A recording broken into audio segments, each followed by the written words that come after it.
Bonsoir à toutes et tous. Alors le thème c'est la France et l'euro, mais comme on est dans des conférences de géopolitique, je vais plutôt l'aborder sous cet ordre, avec évidemment quelques références économiques que j'expliquerai si par hasard il y a des néophytes ici. La France et l'euro, ben voilà, c'est parti. Alors, ben non, ça ne marche pas déjà. Ah oui, c'est ça, voilà. Alors, en introduction, pour commencer, je vous propose de vous dire, de dire pourquoi l'Europe. Ensuite, on va faire une photographie de l'Europe aujourd'hui. Je viendrai sur quelques étapes de la construction européenne et on va voir très rapidement ce qu'est la politique économique. Alors, pourquoi l'Europe? Donc, il y a un monsieur qui s'appelle Adam Smith, qui était né au XVIIIe siècle et qui est considéré comme le fondateur de l'économie libérale moderne, qui prônait les échanges internationaux et qui avait affirmé dans son livre fameux que le commerce international conduirait à la paix. Donc la paix, c'est la première raison d'avoir fait l'Europe. C'est Robert Schuman qui a lancé le processus de la construction d'une Europe communautaire et il a déclaré le 9 mai 1950 « La paix mondiale ne saurait être sauvegardée sans des efforts créateurs à la mesure des dangers qui la menacent. L'Europe n'a pas été faite, nous avons eu la guerre. » Ensuite, la deuxième raison, c'est l'hostilité réciproque des États-Unis avec l'Union soviétique communiste.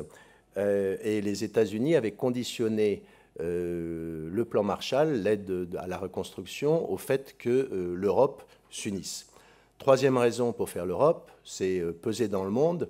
Alors là, j'ai fait une petite référence à Alain Perfit, quand la Chine s'éveillera, elle s'est éveillée, mais ce n'était pas l'objet à ce moment-là. L'objet, c'était surtout peser dans le monde vis-à-vis de la suprématie américaine, puisque j'ai retrouvé, c'est une professeure d'histoire contemporaine à l'université de Paris 7, Annie Lacroix-Rize, qui disait « Dès 1941-42, Washington avait prévu d'imposer à la France, comme aux futurs vaincus Italie, Allemagne et Japon, un statut de protectorat avec un gouvernement militaire américain qui aurait interdit, notamment à la France, de battre monnaie. » Alors, l'Union européenne, aujourd'hui, c'est ça. Je passe vite là-dessus. L'élargissement, on pourrait y revenir, mais enfin, ce n'est pas fondamental dans l'euro. D'abord, il y a eu l'Europe des 6, des 9, des 12.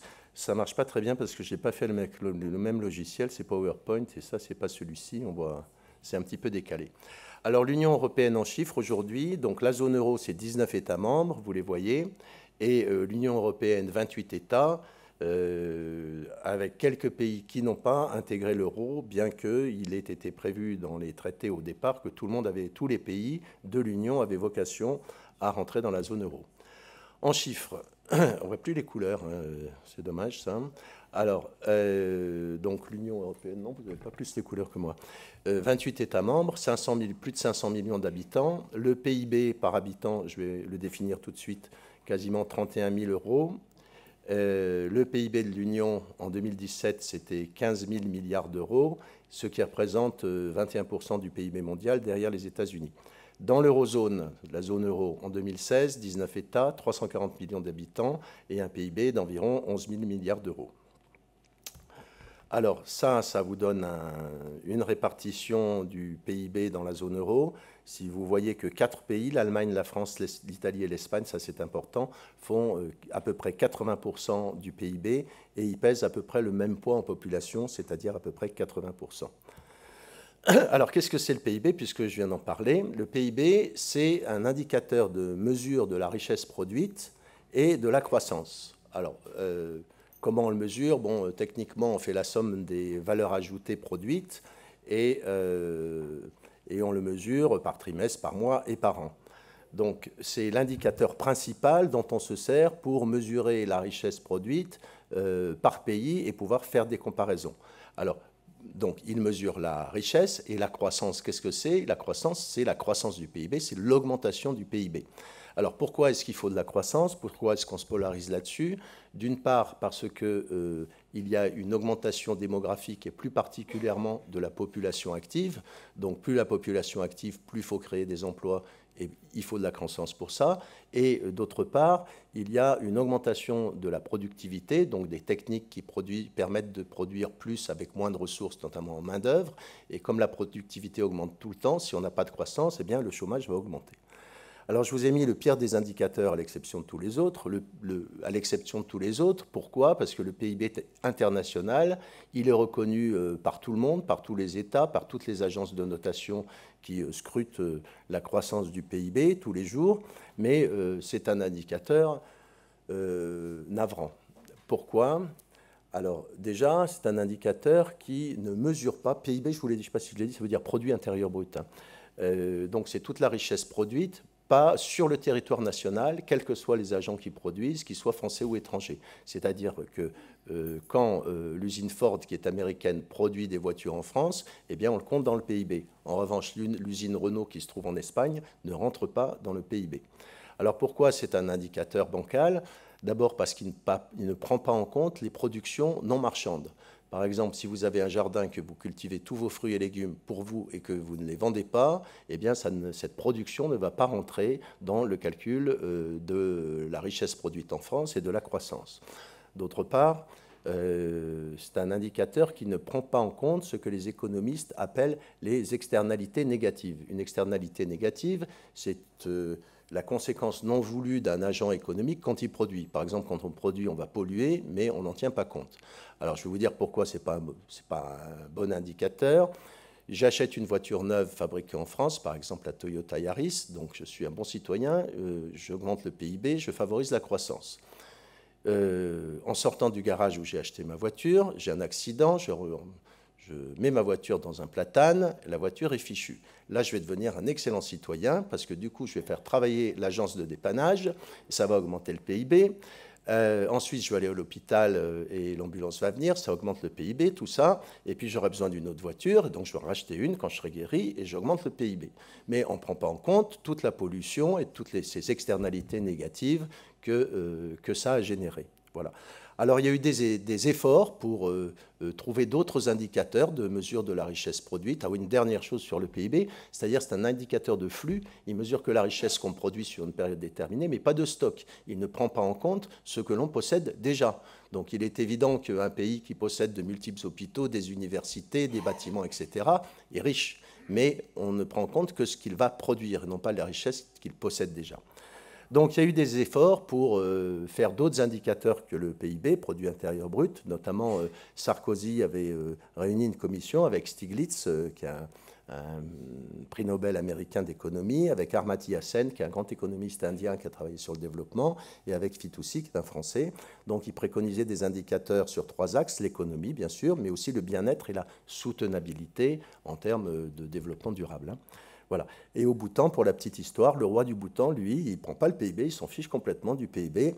Il a institué le BNB, qui est le bonheur national brut, qui prend en compte le développement, la culture, la santé, des choses comme ça. Donc, peut-être qu'un jour, on aura d'autres indicateurs de la mesure du bien-être et de la richesse dans un pays. Alors, je vais quand même rappeler, donc brièvement, puisqu'on est dans les conférences de géopolitique, quelques grandes étapes de la construction européenne. Alors ça, c'est le traité de la CECA qui a lancé vraiment l'Europe, hein, avec Robert Schuman, Adenauer, Forza, Beck, etc. Alors les grandes étapes. Je vais faire un focus juste sur ce qui nous intéresse. Conseil de l'Europe, c'est la première assemblée parlementaire internationale de l'histoire en 1949. Surtout en 1951, c'est la création de la CECA. Donc il y a 6 pays, l'Allemagne, le Benelux, c'est-à-dire Belgique, Néderlande, c'est-à-dire la Hollande, Luxembourg, la France et l'Italie. Donc il y a 6 pays qui vont créer la CECA avec l'innovation majeure qui est le caractère supranational de cette institution. 54, bon, c'est pas grave, c'est la Communauté européenne de défense. C'est René Pleven qui voulait faire une armée européenne avec l'Allemagne, mais le Parti communiste et le RPF, les gaullistes, s'y sont opposés, donc ça a été abandonné. Alors à la suite de ça, il y a eu la conférence de Messine. La conférence de Messine, c'est important parce que, à la suite de la CECA, de la communauté du charbon et de l'acier, les gouvernements ont affirmé qu'il fallait poursuivre une Europe unie par le développement d'institutions communes et la fusion progressive des économies, la création d'un marché commun et, j'insisterai peut-être un peu là-dessus, l'harmonisation progressive des politiques sociales. C'est le grand manque de l'Europe, on le verra tout à l'heure, c'est ce qu'on n'a rien fait sur le plan social. Mais ça a donné lieu à la création du comité SPAC, qui était le prélude au traité de Rome. Non, c'est pas ici, il faut que j'appuie. Voilà. Et le traité de Rome, lui, il institue en 1957 la communauté économique européenne, donc, qui met en place la fameuse PAC, la politique agricole commune. Qu'est-ce qu'il prévoit d'autre? Surtout, les 4 piliers, les 4 libertés fondamentales en économie. Il prévoit à terme une libre circulation des marchandises, des travailleurs, des capitaux, des services et la liberté d'établissement. Donc toute entreprise, quelle que soit sa nationalité dans l'Europe, peut s'installer ailleurs. Bien. Donc c'est vraiment le développement économique et politique que prévoit, qui institue la CE. Alors ça c'est la construction de l'Europe, politique de la chaise vide, le compromis du Luxembourg. En 1979, pour mémoire, les premières élections du Parlement européen au suffrage universel. 1985, les accords de Schengen. Et en 1986, l'acte unique. L'acte unique, il est signé par plusieurs pays, donc on est déjà plus nombreux. Il amende surtout les traités, il va réformer les institutions communautaires, il va permettre, l'acte unique, il va permettre l'élargissement du point de vue des institutions. Et enfin, 92, ça c'est vraiment l'élément extrêmement important, le traité de Maastricht. Donc l'Union européenne remplace la communauté économique européenne, on est à 12 États membres, et parmi les objectifs, l'instauration d'une union économique et monétaire pour ce qui nous intéresse. Et d'ores et déjà, il y a l'instauration des fameux critères de convergence qu'on va voir tout à l'heure. Déjà l'article 121 du traité impose la maîtrise de l'inflation, de la dette publique, du déficit. Ça fait partie de ces critères. 93, libre circulation. En 94, création de l'Institut monétaire européen qui préfigure la future Banque centrale européenne. Et en 99, la monnaie unique est lancée. Elle fonctionne, mais pas encore pour nous. Il n'y a pas encore les pièces et les billets qui vont arriver un petit peu plus tard. Alors la suite, c'est traité de Nice. Traité de Rome 2, ça a été annulé, j'ai mis annulé, parce que les Pays-Bas et la France ont voté non au référendum. Donc on n'a pas continué. Mais notamment Nicolas Sarkozy a trouvé le moyen de contourner le non au référendum en établissant le traité de Lisbonne qui adapte les institutions européennes. Et heureusement pour nous, ou pour la Grande-Bretagne, le traité de Lisbonne prévoit explicitement pour la première fois la possibilité pour un État membre de se retirer de l'Union. Ce n'était pas prévu depuis que la Grande-Bretagne, en 1973, était rentrée dans l'Union. Voilà pour cette partie-là. Donc un petit mot sur la politique économique. Donc on est obligé d'en parler. La politique économique, qu'est-ce que c'est? C'est l'ensemble des actions de l'État et de la Banque centrale pour orienter l'activité économique à court et moyen terme. La politique économique, d'une façon générale, elle a 2 piliers, 2 bras armés. Tout d'abord, la politique budgétaire, donc ça c'est facile à comprendre. Le budget, l'État fait des prélèvements sous forme d'impôts, de taxes, de cotisations sociales, et il va redistribuer et affecter, il va dépenser pour tous les postes de dépenses de l'État, l'éducation, la défense, la police, etc. Et puis la protection sociale, chômage, santé, etc. Ça, c'est le premier volet de la politique économique. Le deuxième volet, c'est la politique monétaire, qui, dans chaque pays, avant la construction de l'union monétaire, était décidée à la fois conjointement, on va dire, on verra le rôle de la Banque de France, par la Banque de France et par le gouvernement. Donc la politique monétaire, elle s'occupe des taux de change en particulier et des taux d'intérêt, du taux de base, c'est-à-dire le taux auquel la Banque nationale ou la Banque centrale va prêter aux autres banques. Ce taux détermine ensuite le prêt auquel les banques vont prêter aux entreprises ou aux ménages. Donc il faut bien prendre en considération qu'une politique économique, elle a ces 2 bras armés, budget, monnaie. Quelques personnages clés, Adenauer, avec De Gaulle, Gasperi, qui a fait adhérer l'Italie à la CECA, et puis bien sûr Jean Monnet. Hein. On dit que Jean Monnet, c'est le père de l'Europe. Hein. Il a eu un rôle extrêmement actif pendant très longtemps. Spaak, qu'on connaît peut-être un peu moins, socialiste belge, qui a joué un rôle fondamental dans l'élaboration du traité de Rome, qui a créé la CE, donc. De Gaulle, alors pourquoi j'ai mis De Gaulle là? Parce que De Gaulle, évidemment, son rôle dans l'Europe, Marc, je ne sais pas si tu me contrediras, est controversé, est-ce qu'il était européen ou pas, mais il avait conscience, en tout cas, que la France toute seule ne pourrait pas garder sa puissance et que l'alliance, en quelque sorte, ou une solidarité, notamment sur le plan économique avec l'Allemagne, était indispensable. Bon, j'ai quand même mis sa fameuse... Alors déjà, il le disait en 1942, et puis en 1943 dans un discours d'Alger, et puis en 1959 la fameuse phrase l'Europe de l'Atlantique à l'Oural. Voilà. Et puis quand il a rencontré en 1966 Adenauer une ultime fois, il a bien dit la France n'a pas les moyens d'exercer la conduite de l'Europe. L'Europe, c'est l'affaire combinée des Français et des Allemands ensemble, c'est le bon sens. Seuls, nous n'avons pas les moyens de la conduire, vous non plus. Et ça, c'est vrai. Alors, je vous propose de traiter ça maintenant en deux parties. D'abord, là, je vais faire de la chronologie un petit peu. La première partie de Bretton Woods à la monnaie unique, avec 4 thèmes. À quoi sert la monnaie? Pourquoi avoir voulu faire la monnaie unique? Les grandes étapes et comment on est passé de la Banque de France à la BCE. Et puis ensuite, on verra de la création de l'euro à nos jours. Alors, à quoi sert la monnaie? La monnaie a 3 fonctions. Eh ben on ne voit pas, tout le monde sait que c'est Aristote, hein, là. Voilà.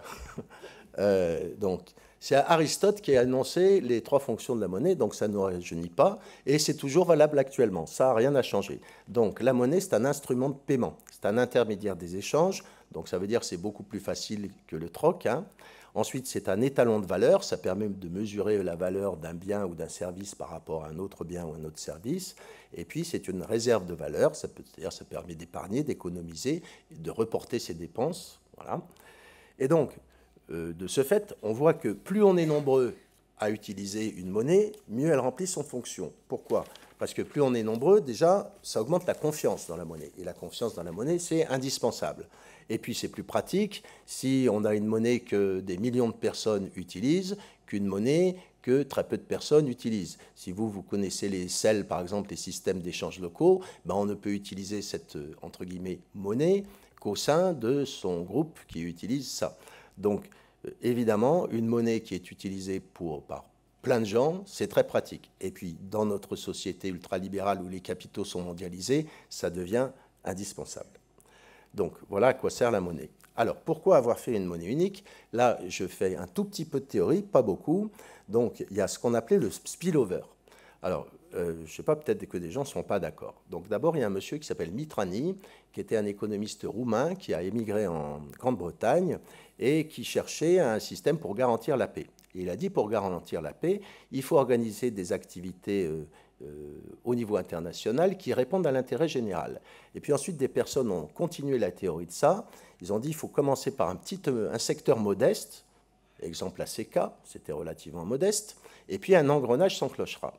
Donc c'est Jean Monnet qui a vraiment mis cette théorie en pratique. Il a cofondé l'ACK et il a voulu commencer par des réalisations pragmatiques et puis ensuite plus ambitieuses. Et alors on peut se demander si Jacques Delors, qui est l'un des parrains de l'euro ou l'un des pères de l'euro, dans certaines interviews, il parle de ce spillover effect, c'est-à-dire que est-ce que même si toutes les conditions n'étaient pas réunies pour faire une monnaie unique, eh bien faire cette monnaie unique, ça obligerait à plus d'intégration. Il y a toujours un débat au jour d'aujourd'hui sur l'élargissement de l'Europe, c'est-à-dire plus de pays, ou favoriser l'intégration, c'est-à-dire renforcer les liens qui existent entre un certain nombre de pays. Donc on peut suspecter, je dirais, je l'ai retrouvé dans des interviews qu'il a données, qu'il avait ça dans la tête, qu'il se disait en faisant la monnaie unique, eh bien, il y aura plus d'intégration. Alors pourquoi une monnaie unique? Maintenant, je reviens non pas à la théorie du fonctionnalisme, mais à l'économie. Donc il y a un grand économiste qui s'appelle Robert Mundell, qui a eu un prix Nobel. En fait, prix Nobel, c'est prix de la Banque de Suède en mémoire d'Alfred Nobel, mais en raccourci, on dit prix Nobel d'économie. Donc il a développé 2 choses. En 1961, il a développé la théorie des zones monétaires optimales, c'est-à-dire qu'il a expliqué, il a montré avec ce triangle qu'on ne peut pas avoir un régime de change fixe, c'est-à-dire la valeur de la monnaie par rapport à une autre monnaie ne varie pas, Et avec une mobilité des capitaux, les capitaux peuvent librement circuler d'un pays à l'autre, et en même temps, une politique monétaire indépendante. Ce n'est pas possible. Et là, on le voit sur ce triangle. Mais surtout, pour ce qui nous intéresse, Mundell, qui a été conseiller à la Commission européenne, il a soutenu largement l'union monétaire, donc il a développé sa fameuse zone des théories monétaires optimales. Qu'est-ce que c'est une zone monétaire optimale? C'est une zone géographique dans laquelle il serait bénéfique pour les pays qui l'intègrent d'établir une monnaie unique, et ça favoriserait la croissance, la consommation et l'investissement. Donc ça suppose plusieurs conditions, une intégration économique forte, est-ce qu'on avait ça? Plus ou moins. Une évolution semblable des conjonctures économiques avec la prédominance de chocs symétriques, et je vais expliquer ça, et la mobilité des facteurs de production, c'est-à-dire le capital, l'argent peut aller d'un pays à l'autre, et le travail se déplace. Quand on manque d'un travail dans une zone, eh bien on va en chercher ailleurs. C'est comme les profs, quand il y a trop dans un endroit, on les met dans le nord. Voilà. Donc, alors, choc symétrique, choc asymétrique. Choc symétrique, ça veut dire que quand une zone connaît un choc, on va tous connaître le même choc. Choc asymétrique, c'est ce qui s'est produit. C'est, par exemple, la Grèce perd de la compétitivité, eh bien, ça, c'est un choc asymétrique si l'Allemagne ne perd pas de compétitivité. Donc, ça supposait aussi un certain fédéralisme budgétaire, ce qu'on n'a absolument pas. Alors, quels sont les avantages d'une monnaie unique? D'abord, ça réduit les coûts de transaction, ça c'est bien évident. Ça réduit les coûts de transaction. Les coûts de transaction, c'est-à-dire que si une entreprise commerce avec un autre pays, elle ne va pas devoir passer par une banque pour des opérations de change, il va falloir faire plein de papiers, ça prend du temps, c'est de l'argent, ça coûte cher. Ça permet aussi, la monnaie unique de la zone euro, de contrecarrer la puissance du dollar. On verra que la puissance du dollar a pu présenter des inconvénients pour nous. Ça stabilise les monnaies, on ne peut plus spéculer sur une monnaie contre une autre. Ça offre aux entreprises un grand marché, en particulier de capitaux, mais pas que. Ça renforce l'intégration et la coordination des politiques économiques nationales, et ça amène au spillover du marché unique de 92. Bon. Donc la monnaie unique peut mener à un engrenage. Quels sont les inconvénients? Eh bien, les inconvénients d'une monnaie unique, d'abord, c'est la perte de souveraineté, puisque, rappelez-vous, la politique économique, c'est la politique budgétaire et la politique monétaire. Donc, les États ne sont plus les maîtres de leur politique monétaire. Et en particulier, par exemple, ils ne peuvent plus dévaluer. Alors, si un pays connaît une forte augmentation des coûts salariaux, quand le prix du travail augmente, bien entendu, ça va se répercuter sur le coût de production. Donc, les entreprises vont être obligées d'augmenter leurs prix. Si une entreprise d'un pays augmente ses prix, elle va être moins compétitive par rapport aux produits étrangers concurrents. Donc, quand c'est un pays qui connaît ça, c'est un choc asymétrique. Et donc, le pays en question, s'il a connu une augmentation de ses coûts de production à travers les coûts main-d'œuvre, il ne peut plus dévaluer. Voilà. Alors, quelles sont les solutions dans ce cas-là? Le déplacement de main-d'œuvre. Quand il y a eu la crise en Grèce jusqu'à quasiment 30% de chômage, eh bien, les Grecs sont partis aller travailler ailleurs. Ou alors, le fédéralisme budgétaire. Donc, faire un budget au niveau de l'Europe. Alors maintenant, troisième point de cette partie-là, les grandes étapes de la monnaie unique. Alors jusqu'en 14, c'était l'étalon or et la convertibilité de certaines monnaies en or, et c'était la livre sterling qui était prépondérante. Sont passés par là, je passe rapidement, la crise de 29, ensuite fin de la guerre, les accords de Bretton Woods. Qu'est-ce que disent les accords de Bretton Woods? Eh bien, ils ont fortement opposé, donc c'est une conférence à Bretton Woods qui avait pour but d'installer et de sécuriser un système monétaire international. Se sont opposés à Bretton Woods John Maynard Keynes, vous connaissez sans doute Keynes et les keynésiens, à White, alors Keynes pour le Royaume-Uni et White pour les États-Unis. Et donc c'est White qui a gagné. Et on a créé un système monétaire international, mais toutes les monnaies étaient définies par rapport au dollar et seul le dollar était convertible en or. Donc, la valeur des monnaies était encadrée par un cours plancher et un cours plafond. Et il fallait s'accorder en cas de dévaluation ou de réévaluation.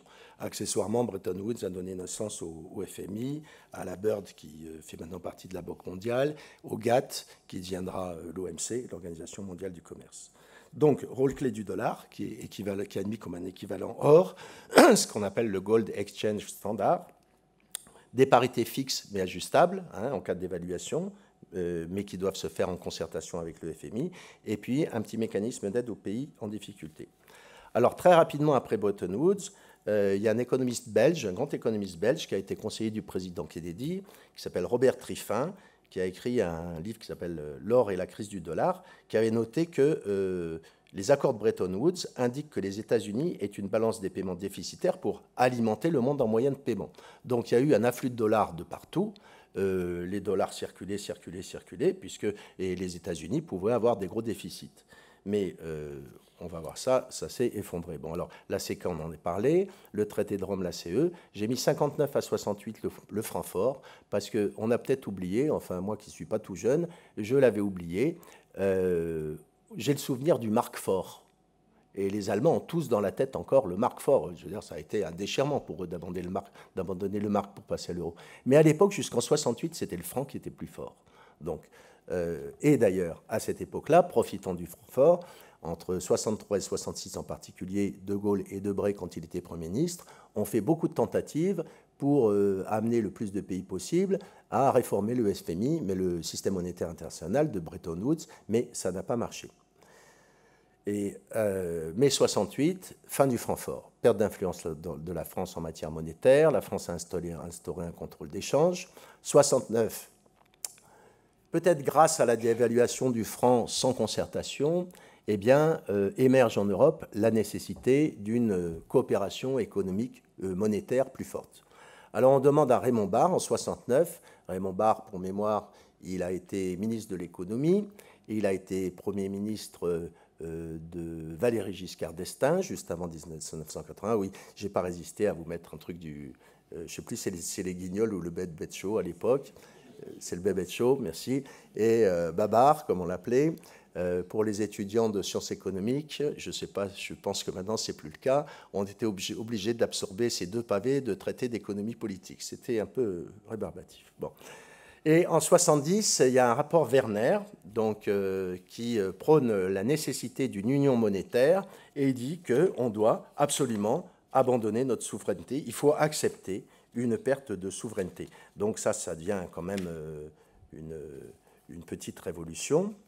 Donc Werner, alors c'était un ministre luxembourgeois des Finances. Voilà. Donc on lui avait demandé d'élaborer ce plan, il rend son plan. Et qui donc préconise une union monétaire et que les pays doivent accepter cette perte de souveraineté. C'est une perte de souveraineté très grande, l'union monétaire. 71, les accords de Bruxelles qui prévoient l'union économique et monétaire en 3 étapes en s'appuyant sur le rapport Werner. Alors, qu'est-ce qui se passe 71 toujours, c'est la fin de Bretton Woods. Donc, dans un contexte assez compliqué, de guerre du Vietnam, de course à l'espace, les États-Unis connaissent une forte inflation. L'inflation, c'est la hausse des prix, je vais y venir, je vais donner quelques définitions. Et comme le dollar est convertible en or, toutes les réserves d'or de Fort Knox s'envolent, puisque beaucoup de pays convertissent, vendent leur dollar aux États-Unis contre de l'or. Et donc, en 71, le 15 août, Nixon est obligé de suspendre la convertibilité du dollar. En décembre, Pompidou, au nom de la France, mais aussi de l'Europe des Six, va rencontrer Nixon. Ça se traduit par les accords de Washington, qu'on appelait aussi le Smithsonian Agreement, qui crée le tunnel monétaire. Alors le tunnel monétaire, c'est que les monnaies doivent varier dans un tunnel par rapport à la valeur du dollar. Février 71, donc c'est la fin de Bretton Woods, le dollar est dévalué, certaines monnaies le sont, les États-Unis introduisent des taxes aux importations, ça nous rappelle quelque chose. Voilà. 72, une conférence de Bruxelles avec les accords de Bâle, c'est entériné. Et donc, nous, on crée en Europe, les pays de l'Europe, créent le serpent monétaire international européen. C'est la même chose, les monnaies d'Europe doivent fluctuer à plus ou moins de 25%. Donc, toutes nos monnaies d'Europe doivent fluctuer pas plus de moins de 25, pas moins de 25. Si elles fluctuent, il faut se concerter pour une dévaluation, une réévaluation. Et tout ça dans le tunnel du dollar. Donc, c'est le serpent dans le tunnel. Voilà. Sauf que 72, on spécule, beaucoup de spéculation sur différentes monnaies, donc plusieurs pays quittent le tunnel. 73, système des taux de change fixes s'écroule. On adopte l'échange flottant, c'est l'échange flottant, c'est-à-dire que les monnaies flottent librement, varient en fonction de l'offre et de la demande. Mais en 73 aussi, c'est la première crise de pétrole et qui vont générer beaucoup d'inflation. Alors je vais venir là-dessus. 76, accord de la Jamaïque, on abandonne le rôle légal international d'or. Il n'y a plus de système monétaire international organisé, ce qui est extrêmement pénalisant pour le commerce international. Pour la petite histoire, Roy Jenkins, un Britannique, on n'y croit pas maintenant, président de la Commission européenne, propose de créer une monnaie unique avec un budget de l'Union pour les 9. Mais Giscard et Schmitt, bon, ils trouvaient que ça allait trop loin, vont proposer le SME, le système monétaire européen. À la conférence de Brême en juillet 1978, il est créé, donc nos monnaies fluctuent selon toujours la même chose, plus ou moins de 25%. Ça, j'ai juste mis, je n'ai pas résisté, 79 au sommet de Dublin, Thatcher bloque tout, I want my money back. Alors, un couple politique, hein, Giscard et Schmitt, ils ont créé le système monétaire européen, ils ont participé à la création du FEDER. Le FEDER, c'est le Fonds européen de développement économique régional. Alors, c'est une institution qui qui accorde sous forme de subvention de l'argent, par exemple, à des entreprises qui vont s'installer dans une zone européenne défavorisée où il faut créer des emplois. Donc, c'était quand même un instrument transnational. Alors, 81, François Mitterrand est élu président de la République. Ça va être un autre couple avec l'année suivante Kohl, qui est élu chancelier en RFA. C'est pas encore l'Allemagne, hein, c'est la République fédérale d'Allemagne. Kohl, c'est un Européen convaincu qui est partisan du fédéralisme, c'est-à-dire perte de souveraineté et mélanger nos compétences, fusionner nos compétences. Donc ils vont consolider les relations franco-allemandes, ils vont faire beaucoup de choses, et ils sont partisans, eux, contrairement à Margaret Thatcher, de l'approfondissement de l'Europe plutôt que de l'élargissement. Ils vont défendre le traité de Maastricht qui va nous mener à l'union monétaire. Mais qu'est-ce qui se passe alors? Il faut quand même avoir mémoire de ça. 83, en France, l'inflation augmente, le franc dévisse, il y a beaucoup de spéculation contre le franc, et Mitterrand va être face à une alternative, soit suivre les préconisations de Jean-Pierre Chevènement, qui veut sortir du système monétaire international, du système monétaire européen, pardon. Voilà, donc je vous laisse lire ce qu'avait déclaré Chevènement. On se souvient bien du ministre, ça ferme sa gueule ou ça démissionne. Et à l'opposé, Jacques Delors veut rester dans le SME. Il va demander à la RFA la réévaluation du marque qu'il obtiendra. Choix 2, fin de la parenthèse socialiste, hein, on le sait tous. Et c'est Hubert Védrine qui dira par la suite, avec le triangle magique, Mitterrand, Kohl, Delors, la monnaie unique va se faire. C'est vrai. 84. Voilà, 85, accord de Schengen, ça ne nous concerne pas. 86, l'acte unique européen, qui révise le traité de Rome et qui met en place le grand marché intérieur avec les libres circulations. 88, le traité de Hanovre prévoit que le SME va évoluer vers la monnaie unique, et c'est le rapport Delors qui est remis en 89, donc Jacques Delors avait été sollicité pour ça, et qui préconise d'atteindre la monnaie unique en 3 étapes. Et donc, en 90, heureusement encore, Thatcher, au Conseil européen de Rome I, dit que le Royaume-Uni n'est pas en mesure d'accepter l'union monétaire. Ouf. Parce qu'on sera bien embêté là aujourd'hui. Alors, juste un petit truc. C'est vrai que l'accélération de la mobilité internationale des capitaux n'était plus compatible avec la stabilité d'échange, l'autonomie de la politique monétaire. Donc, c'est le fameux triangle des incompatibilités de Mundell.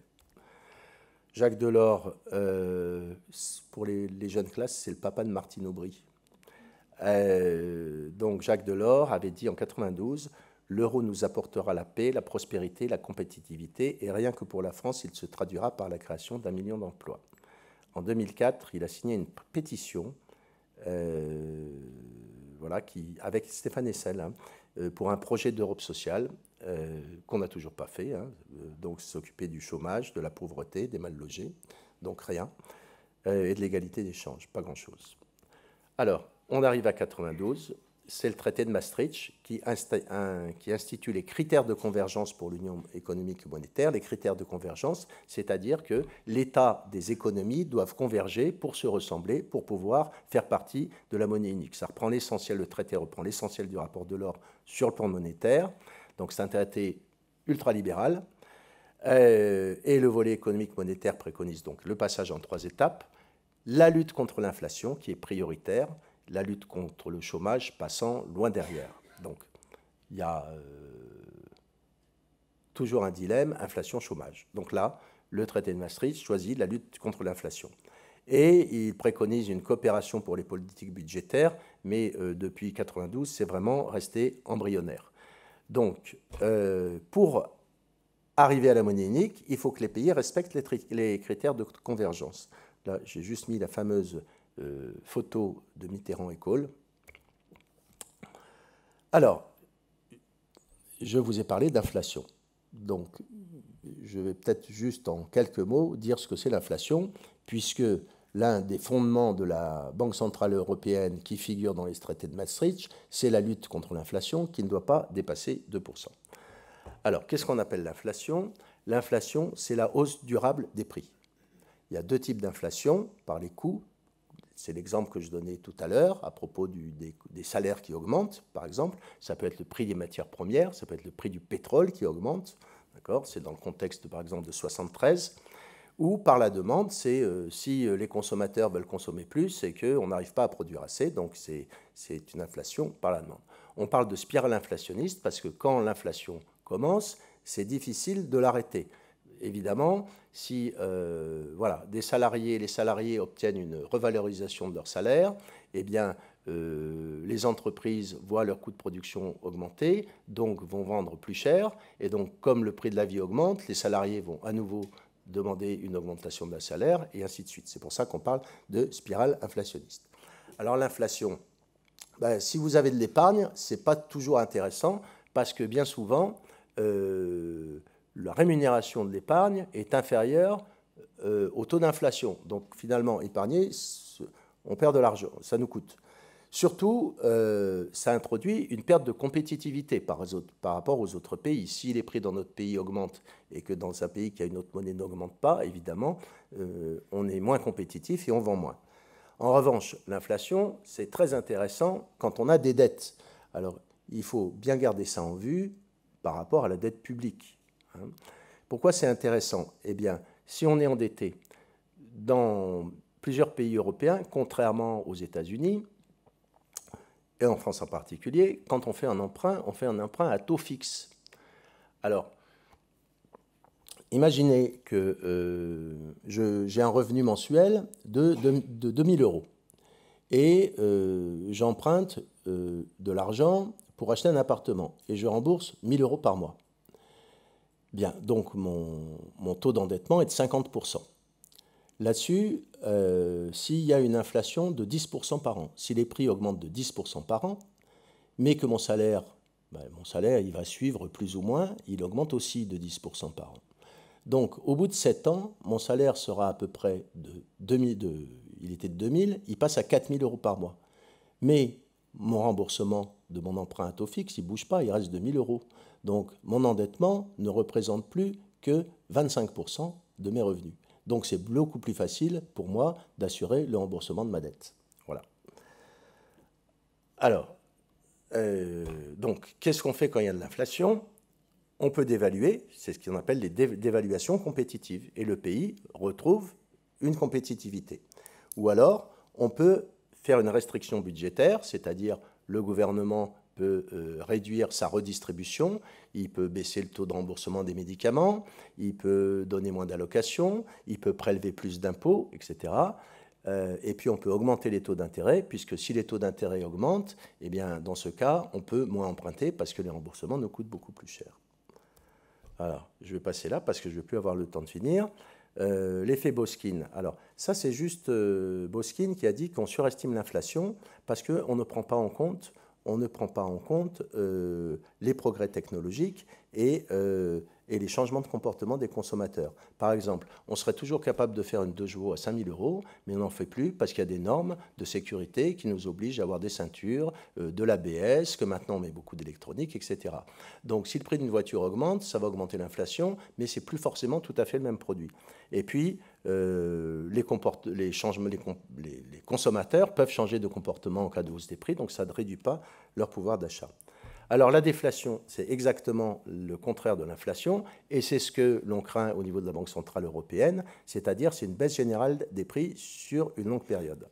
Alors, c'est beaucoup plus embêtant, ou c'est plus embêtant que l'inflation, la déflation. Pourquoi? Parce que quand les prix baissent, si vous voulez acheter un appartement et que vous constatez que les prix des appartements baissent, qu'est-ce que vous faites? Vous dites, je vais attendre que ça baisse encore. Mais si tout le monde attend que ça baisse, on ne vend plus rien. Donc, si on ne vend plus rien, les entreprises ne vendent plus, eh bien, qu'est-ce qui se passe? L'État et les consommateurs ne consomment plus. L'État va percevoir moins de TVA. Il va encaisser moins de recettes fiscales, mais il aura toujours la même dette. Donc là, ça va poser un gros problème, puisque la dette reste la même, mais les recettes de l'État diminuent. Donc, les inconvénients, si on est endetté, c'est très embêtant. Voilà. Et c'est peut-être plus difficile à stopper que l'inflation. La stagflation, juste un petit mot, bon, c'est à la fois, on a découvert ça dans les années 60 en Grande-Bretagne, mais surtout un peu partout dans le monde dans les années 70, après le pétrole qui avait fortement augmenté. C'est à la fois de l'inflation et pas de croissance, de l'inflation et du chômage. Voilà, donc vous voyez à peu près les taux d'inflation en France, ce qu'ils ont été. Donc ça, c'est suite à la Première Guerre mondiale, la Deuxième Guerre mondiale. Ensuite, dans les années de 75, 80 et suivantes, hein, on avait une inflation à peu près de 14%, 15%, ça arrivait. Plus personne ne connaît ça maintenant, hein, on n'a plus d'inflation du tout. Voilà. Voilà, ça nous remet, c'est un autre schéma qui nous remet l'inflation. Voilà. À partir de Maastricht, tous les pays ont fait des efforts, notamment les pays du Club Med, ce que l'Allemagne appelle les pays du Club Med, l'Espagne, l'Italie, la Grèce, le Portugal, oh zut. Voilà. Ils ont fait beaucoup d'efforts pour atteindre les critères de convergence.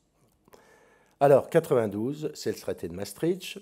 Donc, oui, c'est ça. Qu'est-ce qu'il nous dit le traité de Maastricht? Il interdit le recours à la création monétaire pour financer le déficit. Donc, un pays ne peut plus créer sa propre monnaie pour financer son déficit budgétaire. Donc, de ce fait, il faut que l'émission monétaire soit faite par une autorité indépendante, ça sera la BCE. Il faut coopérer, mais enfin, on n'a pas coopéré. Pas de solidarité vis-à-vis de la dette, c'est-à-dire que si un pays a une très forte dette comme la Grèce, eh bien, on ne l'aide pas. Et on crée un système, un SBCE, c'est-à-dire un système de banque centrale indépendant qui va comprendre la Banque centrale européenne qui va être créée, plus les banques centrales de chacun des États, donc par exemple la Bundesbank ou la Banque de France pour la France. On va y prévoir, selon le plan de l'or, de réaliser l'union économique et monétaire en 3 étapes avec des critères. Alors, pour pouvoir intégrer l'euro, il faut respecter des critères. La stabilité des prix, que chaque pays ne connaisse pas trop d'inflation, que les marges de monnaie n'ont pas beaucoup fluctué, et que les taux d'intérêt à long terme se rapprochent. Et puis, pour les finances publiques, les fameux trucs dont tout le monde parle tout le temps, c'est la dette publique ne doit pas dépasser 60% du PIB, donc de la richesse créée, et le déficit public ne doit pas dépasser 3% du PIB. Alors, les critères de convergence aujourd'hui, voilà, la dette publique, c'est la dette de l'État, plus la dette des collectivités territoriales, régions, départements, etc., plus des organisations de sécurité sociale. Bien. Alors, on ne devait pas dépasser 60% de dette publique. Alors, en zone euro, en 2019, on est à 86%, la France est quasiment à 100%, et la Grèce et l'Italie explosent les plafonds, 182% pour la Grèce, 134% pour l'Italie. Ça, c'est un gros problème actuel, parce que l'Italie, c'est le 3e pays de la zone euro, et ça pose vraiment un problème. En revanche, l'Allemagne est dans les clous des 60%, et le Luxembourg, ce confetti fiscal, n'a que 21% de dette. Voilà. Et le déficit public, lui, eh bien, le Luxembourg, l'Allemagne, les Pays-Bas, la Grèce sont en excédent. La Grèce, elle est obligée d'être en excédent. Elle n'a plus le droit d'être en déficit. et sont en déficit la France 2,5, l'Espagne 2,5, l'Italie 2,1. Qu'est-ce que c'est? Je reviens, je ne peux pas m'en empêcher, c'est une petite histoire. Ces fameux critères de convergence. Donc, la dette publique ne doit pas dépasser 60% du PIB. Ça, c'est un calcul savant, que j'espère que personne ne va me demander de le refaire. Si on a une dette de 60%, qu'on a un taux d'inflation de 2% et une croissance de 3%, à 3% de déficit public, on n'augmente pas la dette. Bien. Donc tout repose sur ce fameux 3% de déficit public. Alors, je vous le donne en mille, comment a été fixé ce 3%? C'est là que ça devient rigolo. Eh bien, il faut remonter à 1981. 1981, juste avant que la gauche soit au pouvoir,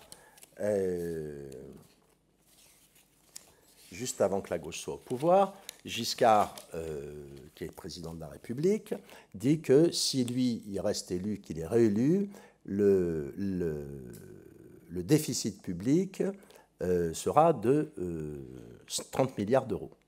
La gauche arrive au pouvoir, 81, elle a quelques largesses. Elle constate que Giscard n'a pas dit tout à fait la vérité, que le déficit public, son déficit allait être de 50 milliards et pas 30, mais Rivoli, c'est l'ancêtre de Bercy, les finances étaient rue de Rivoli à l'époque, prévoit que sous la gauche, le déficit public va atteindre 100 milliards. 100 milliards de francs. 100 milliards de francs. Donc, pour mémoire, 100 milliards de francs, ça fait à peu près 15 milliards d'euros, et nous, on va en être cette année à 100 milliards. Donc, c'est du pipi de chat, là, 15 milliards. Mais ce n'est pas présentable. 100 milliards d'euros de déficit public, tout le monde s'arrache les cheveux, on ne sait pas comment présenter ça aux Français. Et donc, à Rivoli, il n'y a que des énarques qui se demandent comment on va pouvoir faire, sauf 2 personnes qui ont fait une école de commerce et qui ont dû faire du marketing monétaire. Et donc, par hasard, un monsieur Labeille, qui est chargé de mission à Rivoli, alors c'est lui qui raconte ça dans un livre, personne ne l'a jamais démenti, et zut, je perds son nom, il fait des chroniques sur France Inter le matin, Dominique Seux, et il faisait les chroniques sur France Inter avec Bernard Maréis qui a été tué dans les attentats de Charlie, donc il s'opposait, c'était des chroniques très intéressantes. Alors, ce monsieur Labeille, il dit, ben quoi, 100 milliards, c'est 3% du PIB. 3%, ça sonne super bien. Acheté. Fabius, il présente le budget avec un déficit de 3%. C'était vendu. Mais ensuite, Mitterrand va le reprendre un peu plus tard. En septembre 83, tournant de la rigueur, il dit, le choix le plus difficile, c'est celui que j'ai fait au point de départ, tatali tatalaire, il n'y aura pas de déficit budgétaire supérieur à 3%, c'est un commandement. Plus tard, en 91, les négociations piétinent, et c'est Jean-Claude Trichet, qui à l'époque, pas directeur de la Banque Centrale Européenne, mais directeur du Trésor. Comme les conférences les accords piétinent pour trouver les critères de convergence, 6 semaines avant Maastricht, dans une réunion, il dit je propose de la norme de 3%. Vendu. L'Allemagne achète.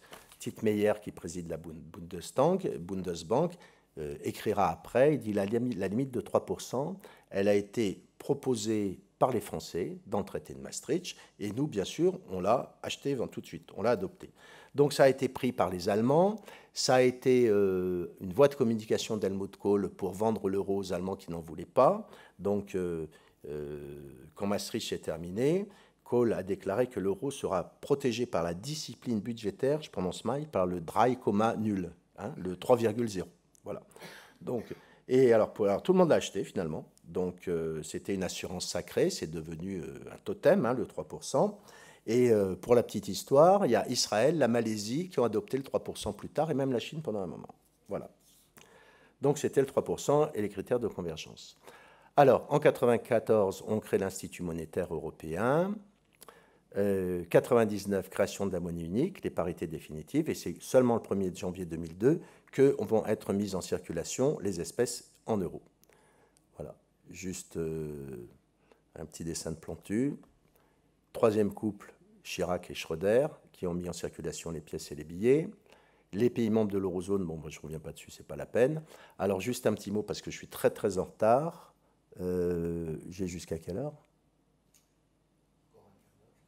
Ouh là là, je suis à la première partie seulement. Donc, juste un petit mot. Jusqu'en 93, la Banque centrale européenne était, la Banque de France était complètement inféodée au gouvernement.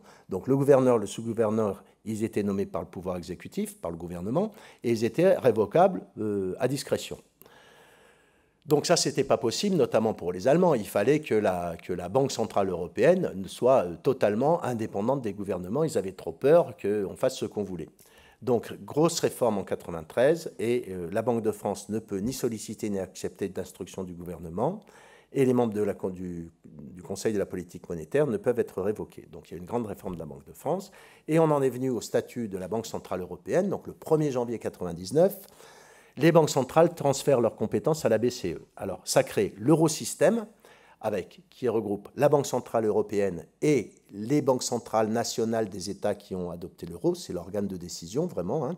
Et puis il y a le SEBC, le système européen des banques centrales, où là il y a en plus les gouverneurs des banques centrales des pays de l'Union qui n'ont pas adopté l'euro. Bien, mais eux ils ne votent pas. Hein. L'objectif principal, je le redis, c'est la stabilité des prix. À savoir, c'est à la Banque centrale européenne, une personne, une voix. Donc, le gouverneur de la Banque centrale de Malte a une voix, comme le gouverneur de la Banque centrale d'Allemagne, de RFA. Voilà. Elle a en responsabilité la politique monétaire, de change et l'émission des billets. L'eurosystème, je vous le rappelle, ne peut accorder de prêt à une entité nationale du secteur public. Ça, c'est un petit souci. Deuxième souci, la Banque centrale européenne n'a pas de double mandat. Contrairement à la Fed, à la Federal Bank des États-Unis, qui, elle, a le double mandat, la lutte contre l'inflation, mais la lutte contre le chômage aussi. Alors, j'en viens à la deuxième partie, la création de l'euro à nos jours. Voilà, je vous montre juste les fluctuations. L'euro est né à sa création en 1999, il valait 1,18 $, quasiment. Il est tombé au plus bas jusqu'à donc à 0,80 et quelques, jusqu'à ce qu'on mette en circulation les pièces et les billets, et il n'a pas cessé de monter jusqu'à 1,60 $. Alors, quel impact ça a sur l'économie? Donc, une baisse de l'euro, ça augmente le prix des matières premières que nous importons, de tous les produits que nous importons, notamment les matières premières, parce que l'Europe importe la quasi-grande majorité de ces matières premières. Ça permet d'augmenter plus facilement nos exportations, on vend plus facilement parce qu'on est moins cher, mais ça nous fait baisser nos importations parce que nos importations nous coûtent plus cher. Et puis, ça génère une perte de pouvoir d'achat. Bien évidemment, quand l'euro valait 1,60 $, c'était très sympa de prendre un charter et d'aller passer ses vacances à New York quelques jours parce que tout était bon marché. Alors, la hausse de l'euro, en revanche, ça nous fait payer moins cher le pétrole, tout ce qu'on importe, ça facilite les importations, mais en revanche, on a beaucoup plus de mal à vendre nos produits. Voilà. Alors là, j'ai juste mis ça, vous voyez, parce que quel impact sur l'économie? En 2007, l'euro était très fort, Airbus et Dassault annoncent qu'ils délocalisent, l'Eurofort contraint Airbus à produire hors d'Europe, le patron d'Airbus en 2014 demande une dévaluation de l'euro, voilà. Et maintenant, en 2017, on était à 1,04 $, mais c'était pour nous, Français, c'était une bouffée d'oxygène, parce qu'on est beaucoup plus sensible aux variations de cours, parce que les produits que nous sommes susceptibles d'exporter ne sont pas du même niveau premium que les produits allemands, les machines-outils, les voitures, qui peuvent subir plus facilement une augmentation de prix. Alors, dans cette deuxième partie, j'en viens à la crise. 2007, c'est la crise des subprimes aux États-Unis. C'est le début de la crise des subprimes. Alors, qu'est-ce que c'est les subprimes? Eh bien, c'est des prêts à risque. Alors, il faut savoir, je vous l'ai dit, en France, nous, on fait surtout des prêts à taux fixe, tandis qu'aux États-Unis, souvent, les prêts sont à taux variable. De plus, aux États-Unis, il n'y a pas de règle comme en France qui interdit aux banques de prêter si le taux d'endettement est supérieur, je ne sais plus s'il y a 30% ou 33%. Cette règle n'existe pas aux États-Unis. Et donc, pendant cette période-là, aux États-Unis, avant la crise des subprimes, il y a un boom immobilier, il y a une bulle immobilière que se crée, les banques prêtent extrêmement facilement de l'argent à tous les gens qui veulent acheter, en se disant, même si on n'arrive pas à nous rembourser, de toute façon, le prix de l'immobilier augmente sans cesse, donc on ne fera pas une mauvaise affaire, on revendra.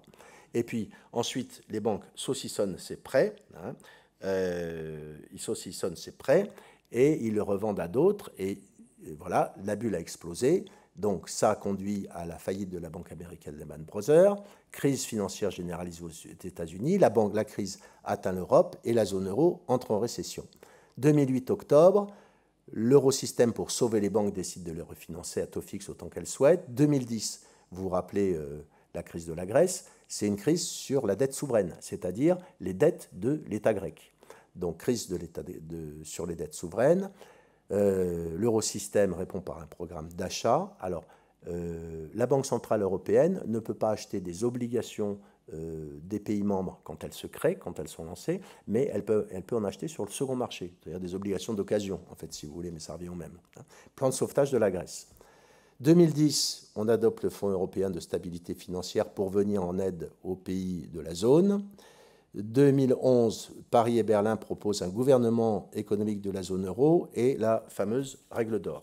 Donc la règle d'or, grosso modo, c'est qu'on s'engage à avoir des budgets en équilibre ou en excédent et que le déficit structurel ne doit pas dépasser 0,5% du PIB. Le déficit structurel, c'est le déficit hors déficit dû à la conjoncture. Voilà. Donc, par exemple, en 2014, le déficit de la France était de 4% du PIB, on n'était pas dans les clous, mais le déficit structurel n'était que de 2,1%. Ensuite, on essaye de faire d'autres choses. Ah oui, ça c'est Nicolas Sarkozy et Angela Merkel, un autre couple franco-allemand qui a très bien fonctionné, qui ont fait adopter en 2011 le pacte budgétaire européen. Ils proposent la règle d'or, je vous ai dit ce que c'était. Ils affirment qu'ils vont sauver l'euro. 2011, toujours le six-pack, qui réforme le pacte de stabilité, approfondit la surveillance. Toujours la crise en 2012. Et en 2012, Mario Draghi fait une déclaration extrêmement fameuse, déclare « La Banque centrale européenne est prête à faire tout ce qui sera nécessaire pour sauver l'euro ». Donc c'est le « whatever it takes ». Donc, le taux directeur de la BCE passe sous la barre des 1%, c'est-à-dire que la BCE va prêter aux autres banques à moins de 1% de taux d'intérêt. Maintenant, on est négatif. En 2012, on crée le MES, le mécanisme européen de stabilité, donc qui peut accorder des prêts à des États en difficulté.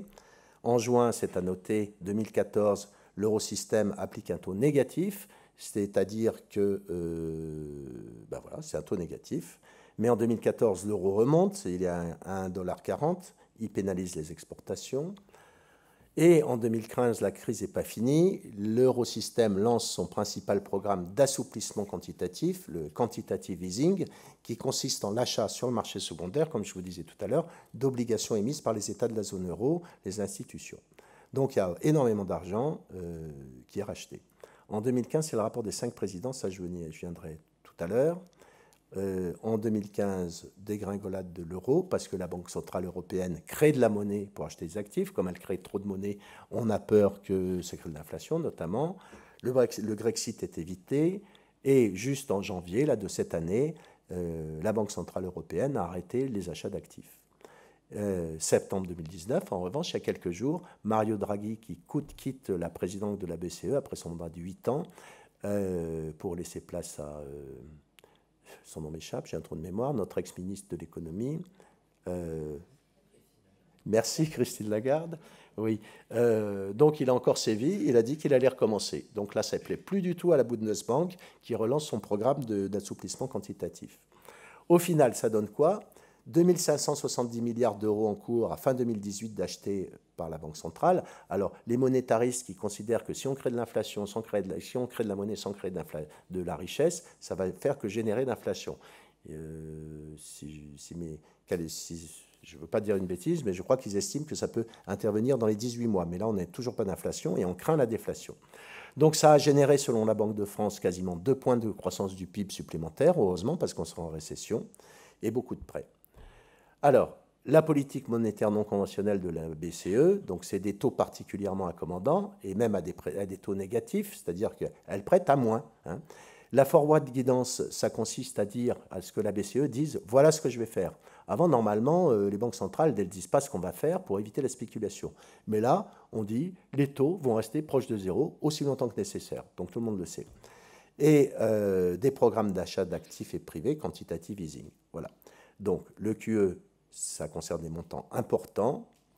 Ça a permis de créer de la monnaie pour acheter des emprunts d'État ou des emprunts privés aussi, détenus par les investisseurs. Quel est l'objectif? C'est que si la Banque centrale achète des obligations ou des actifs, eh bien, les personnes à qui on les a achetés, pourquoi elles les vendraient? Eh bien, parce que plus la BCE en achète, plus donc la demande est importante. Donc, ça fait monter la valeur de ces actifs, donc ça devient moins rentable de les avoir. Donc, on a intérêt à s'en séparer. Et ça génère de l'argent qui, théoriquement, espérait la Banque centrale européenne, allait être l'argent, le fruit de la vente, de cette vente, par les possesseurs d'actifs, allait être investi dans l'économie productive et donc allait générer de la croissance. Mais ça n'a pas été forcément le cas. Et maintenant, ce qu'on craint, c'est des bulles, notamment des bulles immobilières. Par exemple, le prix de l'immobilier à Paris a énormément augmenté et on craint des bulles. Et maintenant, on craint une nouvelle crise financière à proche ou moyen terme. Voilà. Alors, je passe sur le quantitative easing, je vous l'ai expliqué. Un petit mot sur Mario Draghi, c'était un banquier très conventionnel, troisième président de la BCE, fils de banquier, il a travaillé chez Goldman Sachs, il a été gouverneur de la Banque d'Italie et il a inauguré des méthodes non conventionnelles. Donc, on a porté au nu Mario Draghi, on l'appelait Super Mario. Sauf que maintenant, comme il veut réintroduire son programme de quantitative easing et que les Allemands ne sont pas du tout contents parce qu'ils ont peur que ça génère de l'inflation. C'est pathologique la crainte de l'inflation chez l'Allemagne, c'est vraiment pathologique. Donc ils ont peur, donc voilà ce qui se passe.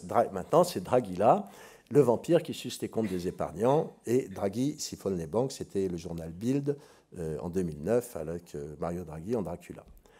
Alors, est-ce que la crise a généré, est-ce qu'on a tiré les leçons de la crise? Donc, il y a eu quelques changements institutionnels en 2010, le FESF, le MESF qui ont fusionné, le mécanisme européen de stabilité, l'action, disons, courageuse de la BCE, mais en demeurant, on n'est pas allé très très loin. Alors, je n'ai pas résisté à vous mettre cette phrase de Henri Queuille qui était le maître à penser de Jacques Chirac. Il n'y a aucun problème politique que l'inaction puisse résoudre. Donc en 2016, le FMI disait que l'action du PSC, le pacte de stabilité et de croissance, n'était pas efficace, qu'il n'y avait pas de sanctions, et nous met en garde contre la montée du populisme, d'accord, et des pays qui, comme l'Italie, où l'extrême droite et en même temps les populistes préconisent, mais leur population n'aime pas, donc là ils ont abandonné la sortie de l'euro, le Rassemblement national qui un temps préconisait de la sortie de l'euro, etc. Alors, c'est important ça, pour peut-être comprendre Emmanuel Macron aussi. Avant d'être élu, il a fait le fameux discours de la Sorbonne. Il a dit, ce que je vous propose, ça n'est pas le fédéralisme. Personnellement, je ne vois pas la différence. Mais ce n'est pas forcément un tort. Hein. Il voulait faire une fiscalité et des règles sociales communes, des budgets d'investissement communs, etc. Voilà. En mai, la Commission européenne recommande d'être plus convergent, par exemple, et dit que la France, on n'a toujours pas changé, que l'imposition des bénéfices reste une des plus élevées d'Europe. C'est dommage qu'on ne fasse pas la même chose dans les autres pays. Peut-être on a le droit de penser ça, hein, plutôt que de dire on baisse les bénéfices des multinationales en France, on pourrait les baisser. Enfin, on les élève en France, on pourrait dire non, on baisse le taux d'imposition des multinationales en France, on pourrait dire on élève le taux d'imposition des multinationales dans les autres pays d'Europe où ils sont trop bas. On peut penser comme ça. Voilà. Donc, je crois que par tout ce qu'il a tenté de faire, Macron est fondamentalement européen et pourrait nous amener, s'il trouvait un couple fédéraliste, s'il arrive à constituer un couple franco-allemand, mais avec Merkel ça ne se passe pas très bien, on pourrait nous amener vers plus de facilité, plus de fédéralisme. Donc il voulait un budget européen, mais on est très loin du budget européen. On a fait un traité d'Aix-la-Chapelle, d'accord. En mai dernier, Merkel disait que le courant ne passait pas très bien avec Macron. Le budget européen, on le fait parce que Macron le voulait, Merkel cède, mais c'est la montagne qui accouche d'une souris, c'est tout petit. Et Draghi, comme je vous l'ai dit, termine, c'est le monde qui titre, Draghi termine son mandat au bazooka. Ouf. Alors, je vais essayer de conclure très très vite. c'était un peu compliqué. Alors, quel bilan on peut tirer et quel avenir? Alors, d'abord, c'est un grand succès, l'euro. C'est un grand succès. D'abord, c'est une réussite technique. Ça, c'est incontestable. D'accord. Avant, c'était le plongeon dans l'inconnu quand on a créé l'euro. Donc, c'est une grande réussite technique et qui est avant tout due à la volonté des présidents français et des chancelières allemandes. Voilà. Et ça montre que quand il y a un tandem franco-allemand, quand il fonctionne, on peut faire de grandes choses. Mais il faut noter aussi qu'il faut remercier les pays du Club Med qui ont fait de très gros efforts pour parvenir à réunir les critères de convergence. Ensuite, donc c'est une expérience unique de partage de souveraineté, ça c'est clair. Ensuite, c'est un succès financier, donc très grand succès financier. L'euro, c'est la deuxième devise au monde, devant l'yuan et derrière le dollar. L'euro est coté au certain, c'est-à-dire qu'on calcule la valeur des monnaies par rapport à l'euro aussi, d'accord, alors que c'était l'apanage du dollar. Il est utilisé dans plus d'un tiers des transactions mondiales. Il représente 20% des réserves de change mondiales. Par exemple, récemment, discrètement, la Banque nationale russe vendait des dollars, achetait des euros. Bien, 35% du commerce mondial se fait en euros. Il y a un petit mouvement de dédollarisation qui a commencé. C'est un succès aussi pour les citoyens, parce que ça nous rapproche des autres pays d'Europe, quand même, d'avoir la même monnaie. Les coûts de paiement, notamment pour nous, sur des virements internationaux, quand on fait un virement pour louer un appartement en Espagne, eh ben, les coûts ont fortement diminué. Pareil quand on utilise nos cartes de crédit pour aller à l'étranger. Donc tout ça, c'est un succès. Bien. Alors c'est un succès économique aussi, bien sûr, parce que ça a diminué les incertitudes et les coûts de transaction pour les entreprises, bien sûr, c'est plus facile de commercer. Et c'est un succès pour la Banque Centrale Européenne qui a beaucoup gagné en crédibilité. Mais il y a des faiblesses. Alors, déjà, il y a des faiblesses à la naissance. Donc, l'unification monétaire s'est faite sans unification de la surveillance bancaire. La surveillance mutuelle des États n'a pas été un grand succès. Le traité ne prévoyait aucun dispositif en cas de difficulté d'un État à servir sa dette publique. Et puis, il y a des faiblesses structurelles pour l'euro. Donc, on a toujours des incertitudes sur les approvisionnements énergétiques. Je vous en ai parlé tout à l'heure. 85% de la facture énergétique de l'Europe est payée en dollars. Donc ça ne nous arrange pas. On préférerait, bien entendu, que ça soit payé en euros. Et beaucoup d'entreprises européennes continuent à commercer en dollars. Airbus vend la plupart de ses Airbus en dollars. Il a commencé à les vendre en euros il y a quelques années. En plus, c'est une construction hybride parce que c'est le seul dispositif fédéral. Il n'y a pas le budget. Ça n'est pas une zone monétaire optimale. D'accord ? Donc, en particulier, il y avait des taux de... On a constaté beaucoup de divergences. Donc, par exemple, en 2010, au moment de la crise, la Grèce empruntait sur les marchés beaucoup plus cher que l'Allemagne n'empruntait. Et la Grèce, elle ne pouvait pas dévaluer pour restaurer sa compétitivité. Donc, elle n'a pas eu d'autre choix que de faire, des coupes drastiques dans les budgets, dans la protection sociale, dans les retraites, etc. Et aussi, la mission, certains peuvent penser, peut-être pas tout le monde, que la mission de la BCE est incomplète, elle n'a pas de double mandat, d'accord ? Donc elle n'a pas pour objectif de lutter contre le chômage, elle ne peut pas effacer la dette publique par la création monétaire, et quand on voit la dette de la Grèce, ils ne sont pas sortis. Comment on va s'en sortir avec l'Italie, on ne sait pas. Il y a un déficit de volonté politique, quelle intégration budgétaire. La question qui peut se poser, c'est est-ce qu'il faudrait mutualiser les dettes publiques? Donc il y a beaucoup d'économistes qui sont pour mutualiser les dettes publiques, mais évidemment les pays qui ont moins de dettes, le Luxembourg, l'Allemagne, et qui se portent bien, les Pays-Bas sont pas trop favorables à la mutualisation des dettes publiques. Mais un jour ou l'autre, il faut devenir solidaire, quoi. Est-ce qu'il fallait donner la seule priorité à l'inflation? Alors, je vous avais dit que je vous reparlerai du rapport des 5 présidents. Donc, c'est un rapport qui a 4 ans maintenant, il date de 2015. Il s'intitule « Compléter l'Union économique et monétaire européenne » avec Juncker, Tusk, ça je ne sais pas prononcer, Mario Draghi et Martin Schulz. Dijsselbloem. Tu peux prononcer? Merci. Un peu plus fort? Merci. Alors, donc, 4 points principaux. Ils préconisent une véritable union économique, une union financière, une union budgétaire, une union politique. Donc, ça serait faire de l'Europe un véritable État fédéral. Mais depuis 2015, on n'entend plus parler, plus beaucoup. L'Europe sociale, elle a été complètement oubliée de la construction de l'Europe et de l'euro. D'accord. Donc en 2004, je vous avais dit que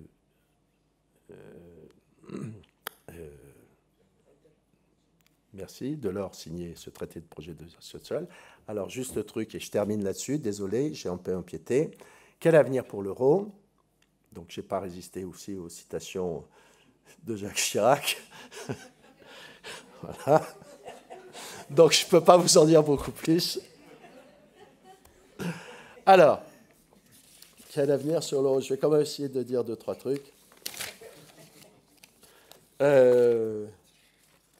Alors, d'abord, il y a des dangers qui guettent l'euro. Hein. Il y a des dangers. Alors, ce n'est pas une alternative totalement crédible face au dollar, tant que l'Europe n'aurait pas renforcé ses institutions. Ça, c'est clair. Donc, il y a l'Europe, on l'a dit, elle est confrontée à des conflits d'intérêts entre les pays créanciers et les pays débiteurs. Comment ça va être compliqué?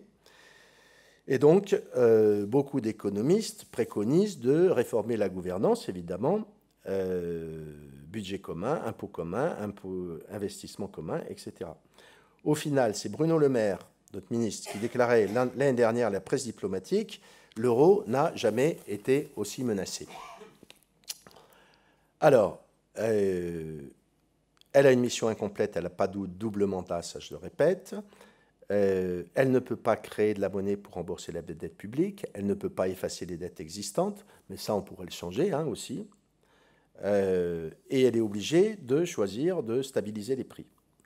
En plus de ça, il y a quand même un problème, on accuse peut-être injustement la Banque Centrale Européenne d'un déficit démocratique.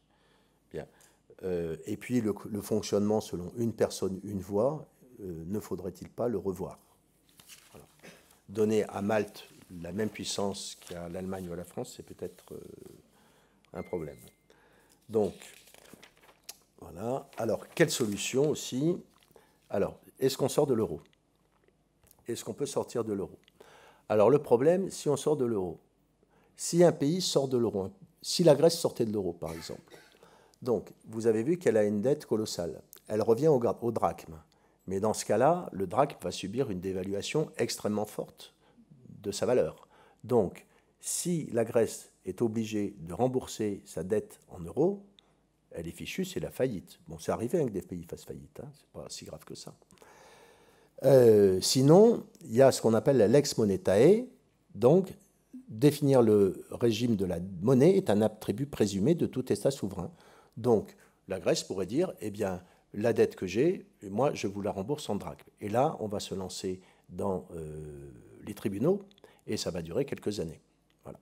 En revanche, on peut supposer que si la France sortait de l'euro,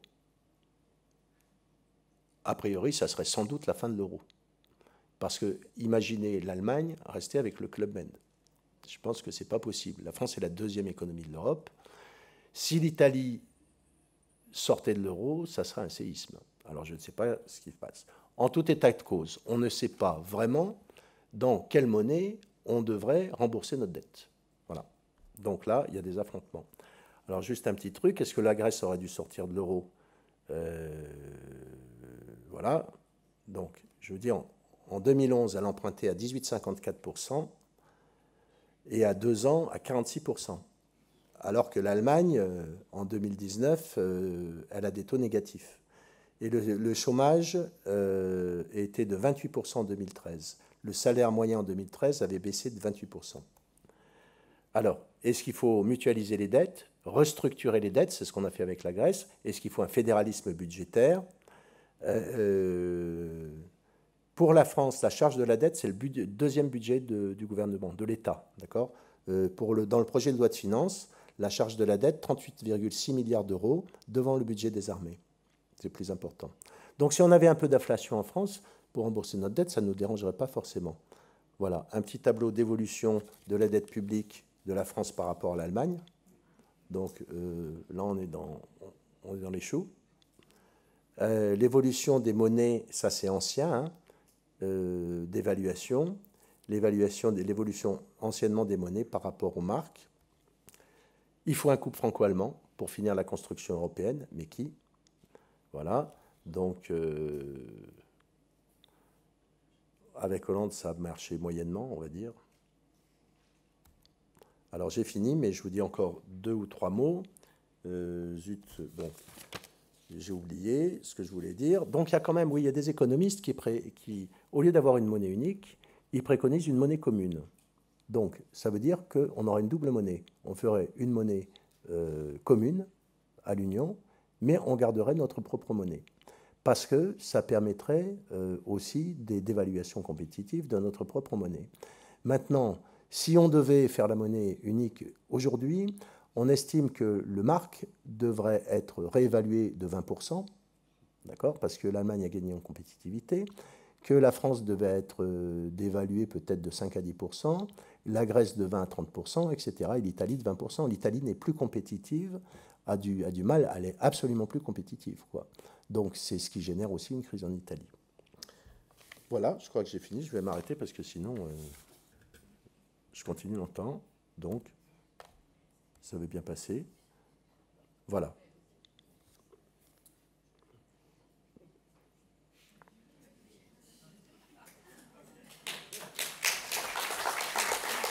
Merci beaucoup.